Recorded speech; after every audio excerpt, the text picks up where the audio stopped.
안녕하세요. 청취자 여러분들.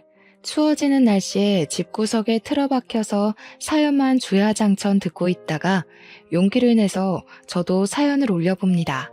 저는 아직까지는 신혼을 즐기고 있는 30대 후반의 새댁이랍니다. 제가 진짜 어릴 때부터 기가 막히고 코가 막히는 일들이 엄청나게 많았거든요. 대부분 다 제가 가진 기 때문에 일어난 일들인데 이게 결혼하고 나서도 이어질 거라고 생각도 못했어요. 정말 재미난 일화들이 많아서 친구들이 라디오 사연을 올려봐라, 인터넷에 올려봐라 많이 추천을 해줬고요.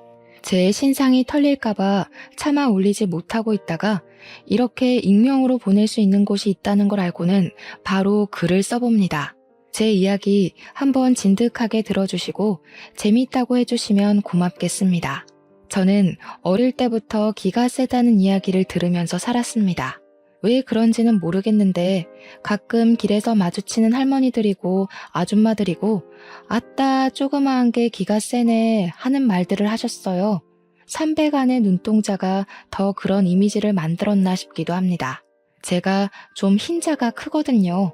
하도 듣다 보니까 그냥 그러려니 하고 살았는데 중학교 때 작은 소란이 한 번 있었습니다. 같은 반 친구네 집으로 숙제를 하러 갔는데 그 친구네 집이 무당집이었거든요. 집에 발을 들이고 친구네 엄마한테 인사를 딱 올렸더니 색동 저고리를 입고 머리를 틀어올린 친구 엄마가 인상을 팍 쓰더라고요. 저한테 신이 들러붙는다고 당장 꺼지라고 파치랑 소금을 막 뿌리는 거예요. 친구가 놀래서 엄마 뭐 하는 거야 하는데 친구네 엄마는 눈에 보이는 게 없는 사람처럼 저에게 팥 소금 한 통을 다 때려 부었습니다. 기가 어쩜 저리 세냐면서 부정타니 당장 신당에서 나가라고 소리를 막 지르더라고요. 다음에도 이런 봉변 당하기 싫으면 2번 다신 무당집 근처에도 가지 말라고 하면서요. 숙제를 하러 간 건데 그런 봉변을 당해서 너무나도 어이가 없었죠. 친구와의 사이도 자연스럽게 멀어지게 되었습니다. 고등학교에 진학해서부터는 자연스럽게 무당집 근처는 쳐다도 보지 않았습니다. 그때 무섭게 팥을 던지고 소금을 뿌리던 친구의 엄마 얼굴이 생각났기 때문이었죠. 저는 고등학교를 무사히 졸업하고 대학에 진학했고 남자친구가 생겼습니다. 남자친구가 군대에 가기 직전 둘이서 제주도로 여행을 떠났는데 5월의 따뜻한 기운에 유채꽃이 만발한 삼방산 근처에 놀러 갔죠. 그런데 5월이 무슨 전국에 있는 무당들이 다 제주도로 내려오는 시기라고 하더라고요.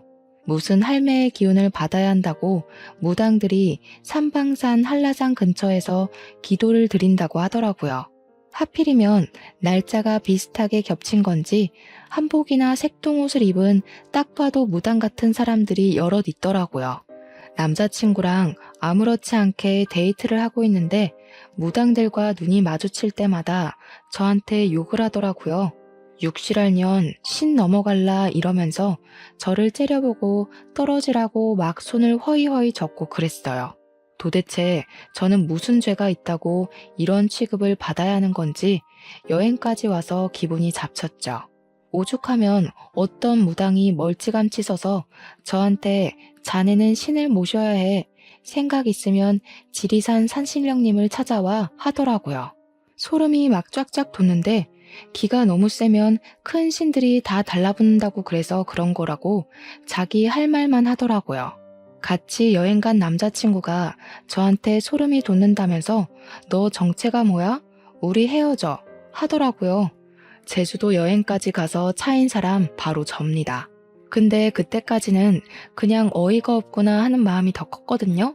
여기서부터 제가 기가 진짜 세긴 세구나 하고 느끼게 된 사건이 또 벌어집니다. 제주도에서 결국 헤어짐을 맞이하게 된 남자친구가 저랑 헤어지고 나서부터 악몽에 엄청 시달린다고 하는 겁니다. 꿈에 귀신들이 나와서 그 여자는 어디 갔어?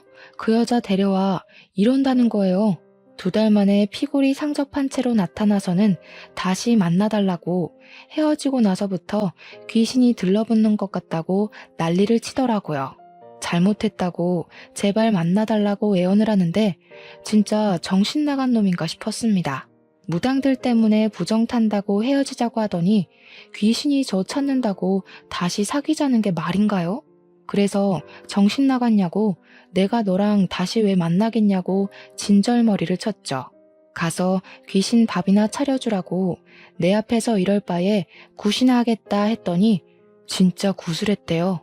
그 뒤로 애가 밤에 잠도 못 자고 점점 말라가더니 나중에는 영양실조까지 왔다고 군대에서 탈영하겠다고 난리를 치고 했다네요. 글쎄. 결국에는 휴가 나와서 굿판 지대로 벌렸다고 하는데 학교도 자퇴해버려서 소식은 끊겼습니다. 솔직히 저도 좀 무섭긴 하더라고요. 그런데 귀신들이 절 찾는 것 치고는 평온한 일상을 보내면서 살고 있었답니다. 귀신을 본 적도 없고 그 흔한 가위 한번 눌려본 적 없었거든요. 우리 집도 독실한 기독교 신자들로 드글드글했고요. 귀신보단 확실히 사람이 더 무서운 거 아닌가요? 아무튼 저는 자퇴한 전 남자친구는 깔끔하게 잊어버린 채 대학 생활을 참 알차게도 보냈습니다. 제가 동아리 활동을 꽤 열심히 했는데 그 동아리가 바로 연극 동아리였습니다. 한 학기에 한 번 서툰 실력으로 공연도 올리면서 활기찬 동아리 활동을 하고 있었죠. 근데 소극장에 귀신이 많다는 소문이 슬금슬금 돌고 있었어요. 공연 중간에 소극장 조명이 갑자기 고장이 난다던가 무대 뒤에서 소품이 제멋대로 움직인다던가 객석에 매번 똑같은 자리에 소복 입은 여자가 앉아있다던가 하는 소문이요. 진짜 소문이 사실인 것 마냥 무성하고 제가 연극 동아리 들어오기 전부터 있었던 선배는 귀신을 봤다고 우기기도 했어요. 근데 저는 4년 내내 동아리 활동을 진짜 열심히 했음에도 불구하고 귀신은 한 번도 못 봤거든요. 오죽하면 궁금해서 소극장에서 밤이라도 새워야 하나 싶을 정도였습니다. 일이 생겨서 야간 작업을 못하는 날이면 다음날 꼭 동아리 애들이 귀신을 봤다고 호들갑을 떨었거든요. 문제없던 조명이 갑자기 터져나간다던가 소품을 잘 정리해뒀는데 만진 사람도 없는데 소품들이 제각기 떨어져 있다던가 하는 일이요. 제가 없을 때만 그런 일이 생기니까 귀신이 나를 따돌리나 싶을 정도였습니다. 아무튼 그게 동아리 활동에 열을 올리던 시점에 저는 새 남자친구가 생겼죠. 우리 동아리 사람은 아니었는데 연극영화과를 다니던 엄청 잘생긴 미남이 동아리 공연을 심심해서 보러 왔다가 무대에 선 저를 보고 반했다는 겁니다. 서툴게 대사 하나하나를 치는데 전공자의 느낌은 없어도 진심이 느껴지는 연기였다며 홀딱 반해버렸대요. 제가 뭐 청초한 분위기를 자아내는 그런 여자라나 뭐라나. 삼배가 아니라 귀신 눈깔 가졌다는 이야기는 들어봤어도 청초하다는 이야기는 처음 들어서 조금 우쭐했네요. 굳이 동아리 사람들끼리 하는 뒤풀이 자리까지 나타날 정도로 저를 쫓아다녔습니다. 우리 동아리가 연극 동아리임에도 불구하고 전공자들은 가입할 수 없었거든요.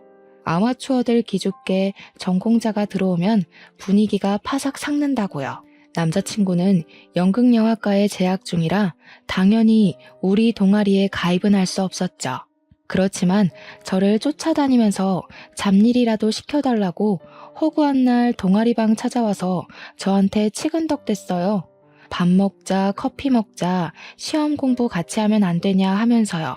지는 시험도 우리랑 다르면서 결국 사귀는 수순으로 가게 되었어요. 생긴 거 하나는 끝내줬거든요. 원래 남자는 얼굴 뜯어먹고 사는 거라고 했습니다. 우리 엄마가요. 아무튼 그렇게 연애 잘하고 저는 대학교를 졸업하고 불문과 전공을 살려서 취직을 하게 되었습니다. 프랑스 책을 번역하는 작업을 했는데 임금이 무척이나 쏠쏠했고 부업하기도 좋았습니다. 처음에는 프리랜서로 일하고 싶었지만 출판사에서 돈을 꽤 얹어주겠다는 말과 외주 작업하는데 터치 안 하겠다는 조건을 걸었어요. 구직난에 시달리는 친구들을 보면서 저는 참 운이 좋다고 생각했습니다. 중간중간 부업으로 논문 번역도 해주고 통역 알바도 뛰면서 돈을 쓸어 모으기 시작했습니다. 사회 초년생 치고는 돈을 꽤 많이 만질 수 있게 되었죠. 그 돈 벌어서 다 어디다가 썼는지 궁금하시죠? 바로 남자친구 뒷바라지했습니다. 연극하는 남자가 벌어봐야 돈을 얼마나 벌겠습니까? 제가 밥 먹여, 옷 사줘, 커피 사줘 다 해줬죠. 연극 공연하면서 틈틈이 영화사의 프로필 사진인지 뭔지를 돌리고 배우로 성공해보겠다고 열심히 노력을 하더라고요. 그게 기특해서 제가 돈 쓰는 거 아까운 줄 모르고 다 쏟아부었죠. 그렇게 시간이 흐르고 흘러서 연애한 지 몇 년이 지난지도 까먹은 어느 날 남자친구가 저에게 그러더라고요. 우리 엄마가 너 한번 보고 싶다는데 만나보는 게 어떻겠냐고. 우리가 연애한 지도 벌써 6년이 넘었다고. 나이도 나이였고 이 사람이랑 이렇게 만나다 보면 자연스럽게 결혼도 하지 않겠나 싶어서 고개를 끄덕였습니다. 잔뜩 긴장한 상태로 꽤 꾸미고 나가 남자친구의 엄마를 기다렸죠. 근데 멀리서부터 저를 한눈에 알아보고 다가온 어머님이 저를 보자마자 땡 하면서 싫은 소리를 픽 내뱉는 거예요. 귀가 심상치 않다더니 진짠가 보네 하시는데 이게 다 무슨 소리지 싶었어요. 지금 남자친구 만나면서 기가 세다는 이야기를 단 한 번도 입에 올리지 않았고 무당집은 근처도 안 갔으니까 그럴 일이 없었는데 말이죠. 오죽하면 제주도로 여행 가자고 하길래 5월은 죽어도 안 된다고 피하기까지 했거든요. 우리 아들이 너랑 만나면 아들 기가 팍팍 죽는다고 하던데? 어머님 무당이세요? 저는 너무 놀라서 남자친구네 어머님께 무당이냐고 되물었죠. 저런 소리를 할 사람은 무당밖에 없으니까 합리적인 의심이었다고 생각했습니다. 그러자 어머님께서 하는 말이 무슨 소리냐고 내가 왜 무당이야? 하시면서 버럭 하시더라고요. 저는 왜 기분 나빠하는지도 이해가 안 가서 그냥 무당도 아니면서 왜 무당 같은 소리를 하고 있냐고 물어봤습니다. 그제야 이야기를 하시는데 본인이 사실은 점집을 열심히 다니고 있다면서 점 보러 다니는 거 좋아하냐고 물어보시대요. 그동안 무당들에게 당한 게 한두 개가 아닌데 제가 점 보러 다니는 걸 좋아할 리가 없지 않겠어요? 그래서 그냥 침착하게 저 기독교인데요. 무속신앙 같은 거 안 믿어요 했죠. 제가 무속신앙이라고 딱 잘라서 이야기를 하니까 어머님이 입을 삐죽 내밀고 말씀하셨습니다. 어디 하나 마음에 드는 구석이 없네. 무속신앙이라고 해도 신 잘 모시는 무당 만나면 예언자가 따로 없어. 마음에 드는 구석이 없으시면 이만 갈까요? 아니, 너는 무슨 만나자마자 바로 간다고 그러니? 너 번영이란다며? 우리 아들 뒷바라지 한다고 그러던데 계속 할 거니? 듣자 하니까 어머님이 말도 좀 생각 없이 하는 것 같고 은근히 기분이 나쁘더라고요. 막말로 제가 지 아들 먹여 살리고 있는 거나 마찬가지인데 저한테 고맙다고 빌어도 시원치 않을 판에 말이죠. 어차피 오늘 보고 안 볼 사람이 될 수도 있으니까 하고 싶은 말 다 하자 싶어서 저도 지지 않고 맞불 작전을 놨죠. 앞으로 어머님께서 뒷바라지 하실 거면 저는 그만두고요. 어머, 얘 말하는 거 봐라. 너 우리 아들 좋아서 만나는 거 아니야? 좋아서 만나는 건 맞죠. 안 좋아하면 가진 거 쥐뿔도 없는 거 왜 만나겠어요? 근데 연애하면서 시자 노릇하는 어머님까지 케어해야 하는 거면 별로 만나고 싶지 않네요. 어머나 세상에. 그 무당 말이 진짜 용하긴 용하다 얘. 말 한마디도 안 치고 또박또박 대꾸할 거라고 하던데 진짜 치는 법이 없어. 얘, 너 마음에 든다. 글쎄 그 무당이 뭐라 그랬는지 알아? 네가 우리 아들 길을 팍팍 잡아먹고 살긴 할 건데 절대로 우리 아들 굶기는 일은 없을 거라고 하더라고. 네가 장군 중에서도 완전히 대장군감이라지 뭐야? 이순신.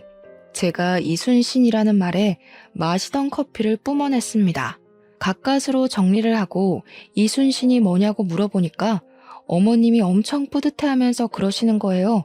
우리 아들 쭉 만나면서 절대로 굶지 않게 해달라고요. 너만 믿는다?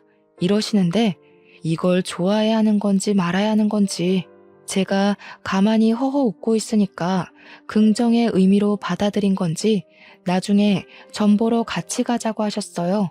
직접 얼굴 보고 사주 보는 게 좋다고 더 정확하게 알 수 있다고 하시는데 그건 거절했죠. 저 기독교인이라서 싫어요. 그런데 안 가요. 거기다가 제가 점집 가면 무당들이 신 떨어진다고 싫어하던데요. 하루 이틀 겪은 게 아니라서요. 이런 대화가 오고 가는 동안 남자친구는 어디서 뭐 했는지 궁금하시죠? 바로 옆에서 이게 다 무슨 대화야 하면서 눈알만 굴리고 있었습니다. 차라리 옆에 앉아있지 않았더라면 더 막 나갈 수 있었을 텐데 남자친구가 옆에 있어서 조용히 받아칠 수밖에 없었네요. 그나마 저는 면역이 조금 있는 대화라서 어머님이랑 이야기를 나눌 수 있었는데 제가 뭣도 모르는 애였다면 이게 다 무슨 소리야 하고 기겁을 했겠죠. 딱 우리 남자친구 얼굴이 그랬거든요. 이게 다 무슨 개뼈다귀 같은 소리야 하면서요. 그렇게 한 번 만나 뵙고 난 이후에 꾸준히 연락하고 귀찮게 하면 정리해야지 싶었는데 이상하리만치 연락이 없더라고요. 간섭도 없고 점집 가자는 이야기도 없고 그날 만났을 때는 제 머리채라도 붙잡고 갈 기세였거든요. 그 이후에 다시 어머님을 뵌 자리는 바로 상견례 자리였습니다. 1년을 더 연애하고 프로포즈를 받게 되었고 결혼을 하기로 했거든요. 7년이나 연애를 했으니 새로운 사랑을 찾기도 어려운 나이가 되었고 남자친구랑 그만큼 만나면서 싸운 일이 손에 꼽히는 정도라 잘 살 수 있을 것 같았어요. 양가 가족들 다 만나서 상견례를 어색하게 이어가고 있는데 시모가 또다시 무당 이야기를 꺼내는 게 아니겠습니까? 이제 결혼도 하기로 한 마당에 같이 점집에 가서 사주도 보고 궁합도 보자고 하셨어요. 우리 엄마는 모태신앙이신데 그 이야기를 듣더니 표정이 정말 썩더라고요. 대놓고 우리 집은 기독교 집안이라 그런데 안 갑니다 하고 잘라내는데 시모가 의견을 굽히지 않더라고요. 아이고, 서로 믿는 종교가 다른 거지요. 서로 이해합시다 하면서 깔깔거리고 웃는데 우리 엄마도 더는 뭐라 못하셨어요. 내가 아주 좋은 날로 날짜를 받아왔는데 4월 셋째 주 토요일에 해야 애들 기가 싹 펴진답니다. 결혼식 날짜는 더 볼 것도 없이 그날로 하시는 겁니다. 시모의 말에 우리 아빠도 당황하고 엄마도 이게 무슨 번개불에 콩 구워 먹는 소리지 하고 있는데 시부만큼은 평온하더라고요. 익숙하다는 그 행동에 저는 피식 웃음이 나올 것 같았죠. 결혼식 날짜 맞추는 거야 뭐 좋은 날이라고 하니까 우리 집에서도 알겠다고 하셨고 저도 별 생각 없이 알겠다고 대답했습니다. 상견례가 끝나고 집으로 돌아가는 차 안에서 엄마가 신경질을 부리시며 이야기를 했어요.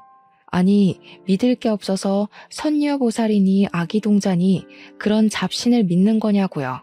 격 떨어진다면서 무속신앙 믿는 사람들 중에 제정신인 사람을 못 봤대요. 굿한다고 돈 써, 부적 산다고 돈 써 하면서 구시렁거리는데 그렇게까지 비약할 일인가 싶긴 했습니다. 결국에는 4월 셋째 주 토요일에 결혼식을 올리고 만인의 축하를 받으면서 신혼여행길에 올랐습니다. 근데 공항에 도착하자마자 시모한테서 전화가 온 거예요. 있는 호들갑 없는 호들갑 다 떨면서 오늘 사주에 물이랑 가까이 하지 말라고 나왔다고 저한테 너는 기가 세서 모르지만 우리 아들은 절대 안 돼 하시더라고요. 저희 신혼여행지는 몰디브였거든요. 사방팔방 바다로 둘러싸여 있는데 물이랑 가까이 하지 말라고 하니까 기가 막혔죠. 오죽하면 남편한테 너 그냥 여기 있을래? 나 혼자 갈게 라고 했다니까요. 결국 몰디브까지 같이 가긴 했는데 남편은 진짜 쫄보라서 그런 건지 물에 안 들어가고 구경만 하고 있더라고요. 저는 오기가 생겼어요. 신혼여행까지 와서 그까짓 미신 때문에 이 좋은 물놀이를 하지 않겠다고 하니까요. 제가 남편한테 야, 안 죽어 그냥 들어와 했어요. 남편이 고개를 절레절레 젓길래 팔을 뻗어서 다리를 붙잡고 바다에 퐁당 빠뜨렸습니다. 처음에는 소금물 잔뜩 먹고 아, 눈 따가워 하고 있는데 한 15초 정도 지나서 갑자기 악 소리를 내는 게 아니겠어요? 왜 그래? 무슨 일인데? 하는데 남편이 다리가 아파 다리 난리를 치더라고요. 재빨리 사다리를 타고 올라가니까 오른쪽 다리가 퉁퉁 붓기 시작했어요. 물린 자국이 선명하게 있는데 다리의 피부가 보라색으로 막 올라오기 시작했어요. 놀래서 리조트 안에 있는 의무실을 찾아가니까 의무실 직원이 그러더라고요. 젤리피쉬가 물어서 생긴 흔적이라고 먹는 약 먹고 주사 한 대 맞고 그러면 된대요. 젤리피쉬가 뭔지 몰라서 찾아보니까 해파리더라고요. 독이 심한 종류는 아니라서 금방 가라앉을 거라고 하긴 했는데 소름이 돋았죠. 신혼여행 오기 전에 시모가 말했던 물 가까이 가지 말라고 그 말이 딱 생각이 나는 거예요.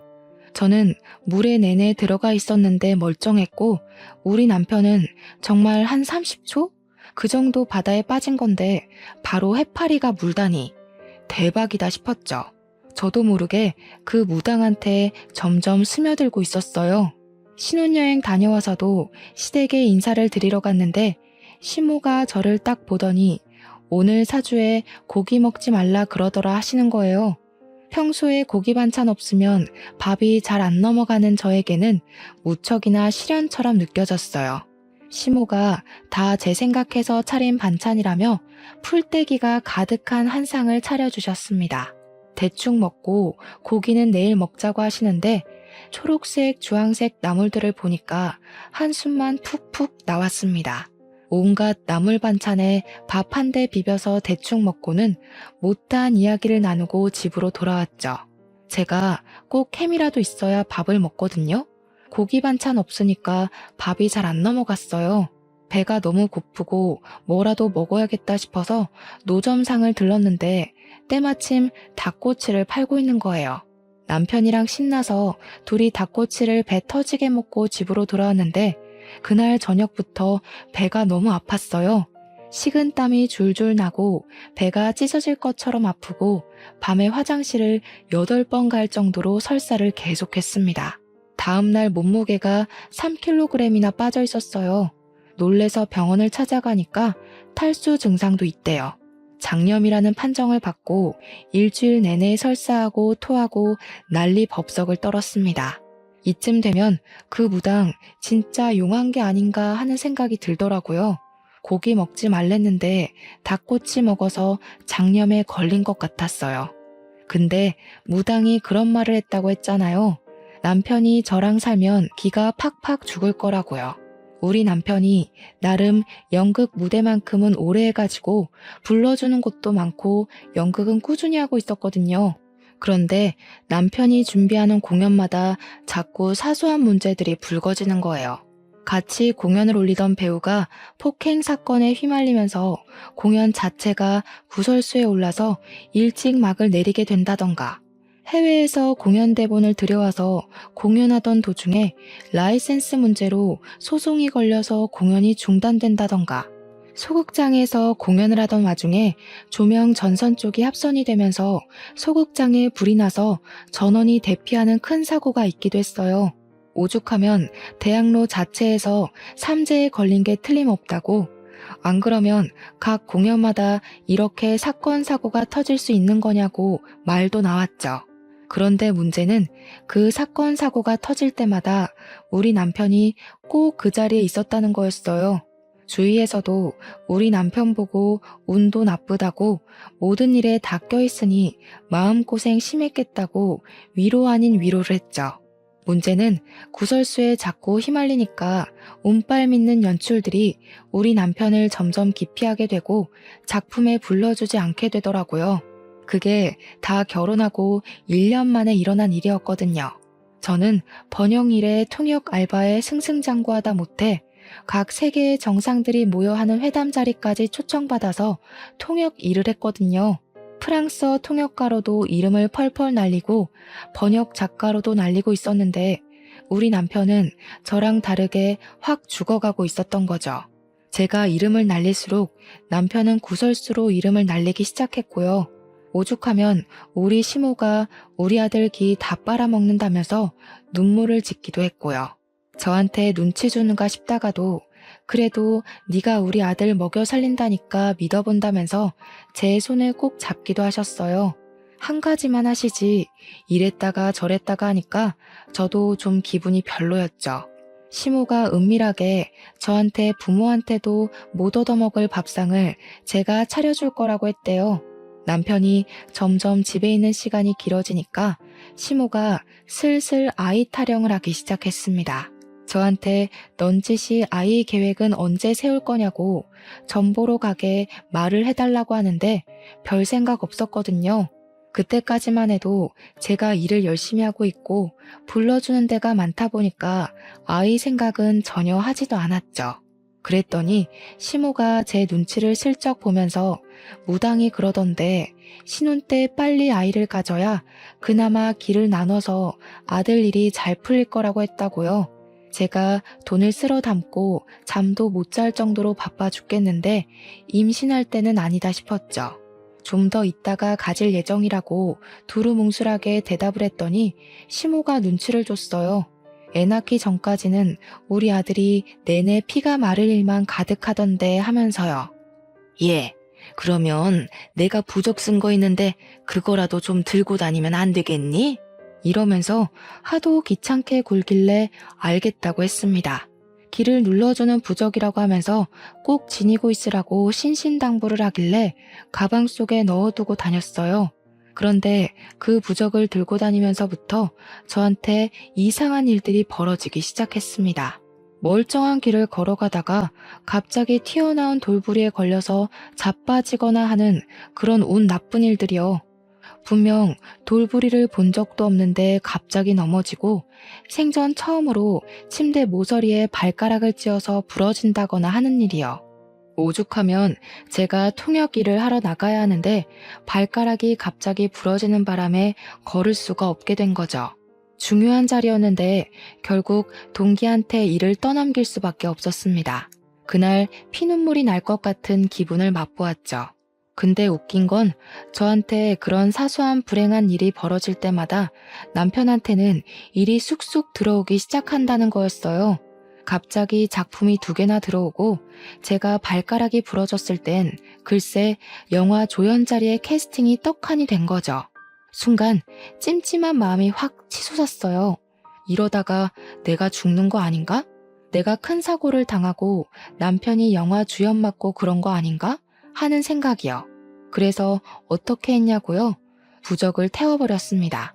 또 어디서 주워들은 건 있어가지고 그걸 태워야지만 화를 피할 수 있다고 하더라고요.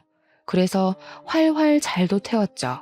그 이후에 우리 남편은 연기력에 문제가 있는 것 같다고 영화 자리에서 잘리게 되었고요. 공연 하나는 무산되고 아동극 하나 덜렁하게 되었습니다. 우리 남편이 꼴에 자존심은 있어서 절대로 아동극은 안 하겠다고 했는데 일자리가 없으니까 하게 되더라고요. 호랑이 분장하고 어흥어흥하고 있는데 제법 귀엽긴 했습니다. 남편의 소식을 들은 시모가 아니 왜 잘 나가다가 고꾸라지는 거지? 하면서 저한테 부적 어쨌냐고 물어보더라고요. 태워버렸다고 했더니 제 등짝을 때리고 난리가 난 거예요. 그게 얼마짜린데 그걸 태우냐고요. 발가락 부러지고 액땜했다 싶어서 태워버렸다고 하니까 저를 표독스럽게 째려보더라고요. 예, 너 임신하고 싶으면 입던 속옷 들고 오란다. 지금 입고 있는 팬티 좀 벗어서 나한테 주렴 보살님 갖다 드리게. 어머님 노망 났어요? 뭘 달라고요? 그 무당 변태 아니에요? 그러니까 시모가 노발대발하면서 어디 그런 막말을 뱉냐고 하늘이 노하시니까 얼른 바닥에 침을 퇴퇴 뱉으라는 거예요. 어이가 없어서 시모를 기가 막히다는 얼굴로 쳐다봤죠. 아니 무슨 초등학생도 아니고 침을 퇴퇴 뱉어요. 그런 거 안 해요. 그리고 아직 임신할 생각도 없다니까요. 저희 아이 계획은 알아서 세울 거니까 상관하지 마세요. 네가 임신을 해야 우리 아들 기가 산다니까. 그놈의 기가 도대체 뭐라고 저를 이렇게나 괴롭히는 건지 짜증이 확 나더라고요. 하루 이틀도 아니고 중학교 때 팥과 소금 맞은 이후로부터 저를 끊임없이 괴롭히고 있었으니까요. 어머님, 제가 그래도 고분고분하게 지금까지는 시키는 거 다 해드렸잖아요. 자녀 계획만큼은 남편이랑 저랑 둘이 알아서 잘해볼 테니까 제발 신경 끄시라고요. 한 번만 더 선 넘으시면 그때는 모욕죄로 신고할 겁니다. 제가 딱 정색하고 이야기를 하니까 시모는 부들부들 떨기만 했어요. 그러더니 정 그러면 점집이나 한번 같이 가달라고 굿이라도 한번 하자고 했죠. 결혼하기 전부터 내내 기독교 집안이라 그런 거 안 한다고 말을 했는데도 졸라대니 너무 피곤했죠. 얼마나 맹목적으로 믿으면 사람 말은 듣지도 않고 이렇게 자기 할 말만 우겨댈 수 있을까 궁금하기도 했고요. 곰곰이 생각해보니까 어차피 기가 센 사람인데 제가 쫄릴 게 뭐가 있나 싶었어요. 무당이 되려 저를 쫓아낼 수도 있는 일이니까 시모한테 알겠다고 한번 가보자고 했습니다. 그랬더니 세상 해맑게 웃으시면서 너무너무 좋다고 신난다고 하시더라고요. 저한테 어떤 생각이 있는지도 모르고 아이처럼 좋아하시는 거 보니까 양심에 조금 찔리기도 했지만 이 방법을 써야겠다고 생각했습니다. 더 이상 집에서 무당의 무자도 꺼내지 못하게 만들어버리겠다는 생각으로 계획을 짰어요. 약속을 잡고 무당 집에 딱 들어섰는데 무당이 위아래로 저를 쫙 훑어보면서 딱 한마디 하더라고요. 며느리? 이러는데 느낌이 뭔가 자기적인 느낌이 들었어요. 일부러 사나워 보이고 싶어서 아이라인을 쭉 빼서 그리고 볼에는 말도 안 되는 연지곤지를 찍고 입술을 쥐잡아 먹은 것처럼 짙은 붉은색으로 칠하고 왜 삼류 영화에나 나올 법한 그런 촌스러운 무당 흉내내는 느낌이 딱 드는데 눈빛만 봐도 알겠더라고요. 이 사람은 가짜다, 그냥 사기꾼이다 하는 수준이었죠. 그도 그럴 게 우리 시모가 이 무당한테 쏟아부은 돈이 어마어마했거든요. 그 돈 벌어먹으려면 무슨 구라를 못 칠까 하는 생각이 있었던 거죠. 제 길을 잡겠다는 건지 뭔지 저한테 생년월일 이러는데 날짜를 말해주었어요. 저한테 기가 세네 하면서 남편 잡아먹을 사주라고 딱 잘라 이야기를 하는 겁니다.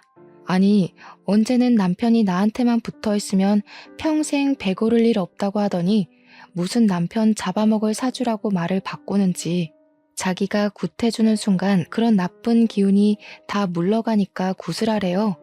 3천만 원 현금으로 준비해서 들고 오면 바로 굿해준대요.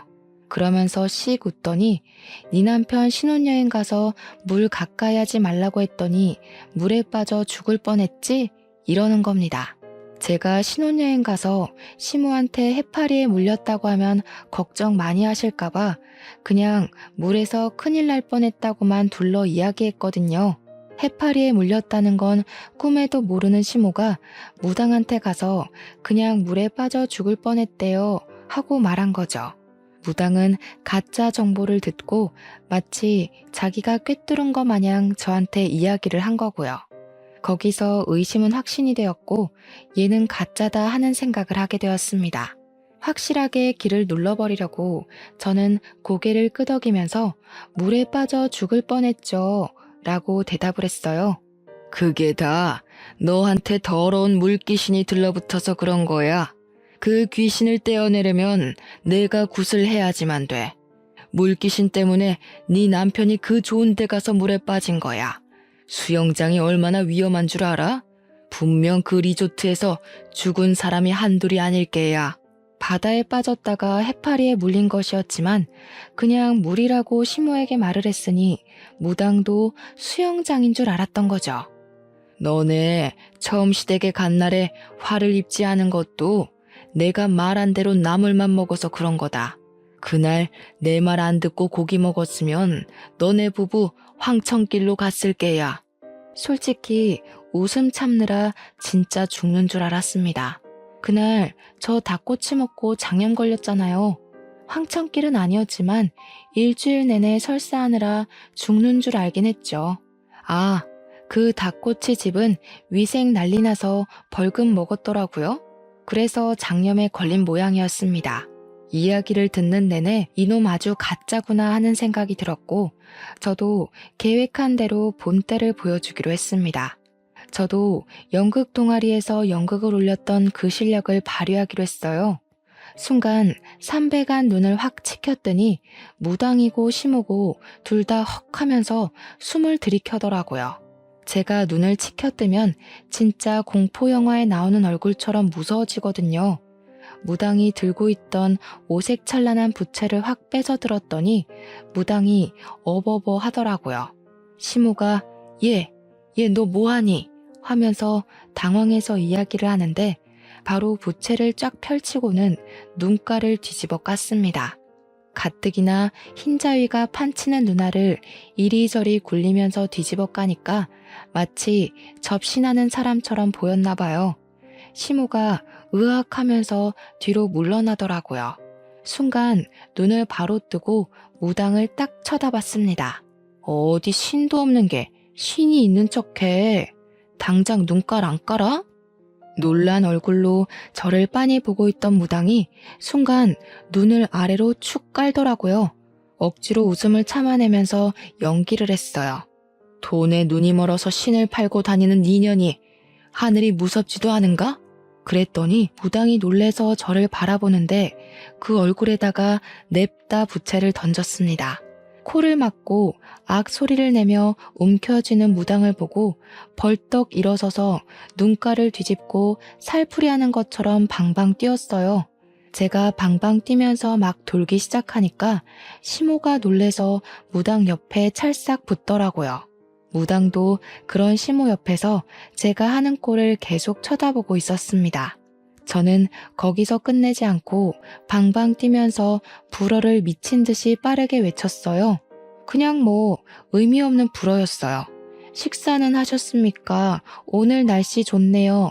이것은 얼마입니까? 하는 불어요. 불어 발음이 워낙 둥글고 특이해서 빠르게 말하면 방언처럼 들리거든요. 마치 올렐레 팔렐레 하는 것처럼요. 제가 막 우르르 끽끽하면서 방방 뛰고 막 아무 헛소리나 내뱉으면서 신들린 사람처럼 팔을 휘적휘적 저으며 있으니까 무당이 놀래서 뭐야 하더라고요. 그때를 놓치지 말고 무당 앞으로 달려가서 어디 하늘신 앞에서 구라를 치냐? 손모가지 확 분질러 버릴까? 하면서 무당 손목을 팍 때렸죠. 무당이 저한테 무릎을 꿇더니 아이고 죄송합니다. 잘못했습니다. 살려주십시오 하는 거예요. 시모는 황망한 눈빛으로 무당 한번 저 한번 쳐다보고요. 우리 며느리 귀신 들린 거야? 무당한테 조용히 이야기를 하는데 무당은 계속 엎드려서 살려주십시오. 잘못했습니다만 반복했어요. 근데 사실 저도 언제까지 귀신 들린 척하고 있을 수 없잖아요. 순간 어떻게 마무리를 해야 하나 고민하고 있다가 그냥 픽 쓰러지는 연기를 했습니다. 쓰러질 때 허리를 좀 세게 부딪혀서 아프긴 했지만 확실한 효과를 주기 위해서는 이 방법이 최고였거든요. 제가 기절한 사람처럼 가만히 누워있으니까 멀찌감치 벌벌 떨고 있던 시모가 저한테 슬금슬금 기어왔어요. 저기 하늘신? 며느님? 아가야? 별 호칭으로 저를 다 부르더니 무당한테 119 불러야 하는 거 아니냐고 하더라고요. 119까지 오면 큰일 날 것 같아서 눈을 번쩍 떴습니다. 제가 기척 없이 눈만 번쩍 뜨니까 시모가 또 놀래가지고 뒤로 확 물러나더라고요. 그러고는 태연하게 일어나서 자리에 딱 앉고는 아무 일 없었다는 듯이 가만히 있었죠. 시모랑 무당이랑 눈만 껌뻑껌뻑 뜨고 저를 보고 있었어요. 저는 해사하게 웃으면서 어우 왜 이렇게 덥죠? 했어요. 방방 뛰었으니 숨도 차고 덥기도 덥더라고요. 왜 그렇게 저를 보세요? 무슨 일 있었어요? 왜요? 그러니까 다시 시모가 무당한테 철썩 붙더라고요. 그제야 무당이 목을 킁킁 가다듬고 안 놀란 척하면서 저에게 말을 했죠. 방금 신이 왔다 가셨나 봅니다. 뭐야? 진짜 귀신 들린 거야? 귀신이야? 귀신? 예, 기억 안 나니? 응? 제가 무슨 소리를 하는 거냐고 웃으면서 이야기를 하다가 갑자기 딱 정색을 했죠. 제 표정이 바뀌니까 시모가 히익 하고 숨을 들이켰어요. 다른 건 모르겠는데 제가 구라치면 손모가지 자른다고 한 거는 기억이 나네요. 됐수다. 돈 안 받을 테니까 앞으로는 이 근처도 오지 마시오. 내가 감히 보고 말고 할 사람이 아니니까. 당신 시어머니고 당신이고 앞으로는 제발 2번 다시는 이쪽으로 오지도 마. 머리도 두고 자지 마. 결국 시모랑 저랑은 쫓겨났고요. 당연하게 소금도 맞았습니다. 시모는 이게 다 무슨 일이냐고 뭐가 뭔지 모르겠다고 하면서도 제 옆으로는 안 오시더라고요. 그 뒤로 어떻게 됐는지 궁금하시죠? 시모는 그날 이후로 점집에 점도 꺼내지 않게 되었습니다. 저한테는 물론이고 가족들한테까지도 무당 타령, 점집 타령, 부적 타령, 굿 타령 전부 다 뚝 그치셨어요. 시부가 하도 궁금해서 요즘은 왜 점보러 안 다니냐고 물어봤더니 시모가 갑자기 소름이 돋는다면서 팔을 막 문지르시더래요. 그러면서 우리 집에 큰 신이 사는데 무슨 점을 보러 가냐고 됐다고 이제 그런 거 안 믿는다고 했대요. 큰 신이 산다는 게 뭐야? 하면서 시모한테 되물으니 저한테 물어보라고 했다는 거예요. 시부가 궁금해서 못 참겠다며 그날 점집 같이 가서 도대체 무슨 일이 있었던 거냐고 하더라고요. 너네 시엠이 말이다. 어떻게 점집 끊게 만든 거냐? 내가 카드를 잘라버리고 현금을 막아버렸을 때도 꾸역꾸역 빚내서 가던 사람인데 말이야. 남편도 도대체 어떤 방법을 쓴 거냐고 궁금하다고 난리를 치길래 결국 이실직고했죠. 시부랑 남편만 몰래 불러놓고 신들린 연기 한번 보여주니까 둘 다 침만 꿀꺽 삼키더라고요. 남편이 저한테 그랬어요. 너처럼 연기 기가 막히게 하는 비전공자가 있는데 내가 연기로 먹고 살 수 있겠냐? 시부도 저한테 여우주연상감이라며 박수 신나게 쳐주셨고요. 그 이후로 남편은 예전처럼 다시 연극판에서 공연 들어오는 거 열심히 하고 항상 감사하며 살고 있고요. 저는 늘 그랬던 통번영일 하면서 누구보다 알차게 시간을 보냈어요. 얼마 전에는 양가에서 그렇게 바라고 바라던 임신까지 했습니다. 열심히 기타령하던 시모는 당연히 그런 이야기 쏙 들어갔고요. 그 틈을 타서 우리 엄마가 시모 모시고 교회 다니기 시작했어요. 어차피 신 믿는 거 좋아하시면 예수님이나 믿자고요. 다행히 예배 보는 게 또 재미있으신지 두 분이 단짝처럼 교회 봉사도 하시고 잘 지내고 계신답니다. 제 이야기 어떠셨나요? 무속신앙 믿는 시모 제대로 퇴치했죠? 이만큼 확실한 방법도 없는 것 같습니다. 여러분도 저와 비슷한 일을 겪고 계신다면 간단한 불어 몇 개 외워서 해보셔요. 생각보다 간단하고 조금의 쪽팔림만 참아낼 수 있다면 최고의 선택이라 믿어 의심치 않습니다. 점 보는데 몇 천만 원을 쏟아부었다는 우리 시모도 한 방에 나가 떨어졌으니까요. 이제 저는 남편이 제 기에 눌려 산다는 이야기도 아이를 낳으면 기가 나눠진다는 이야기도 믿지 않습니다.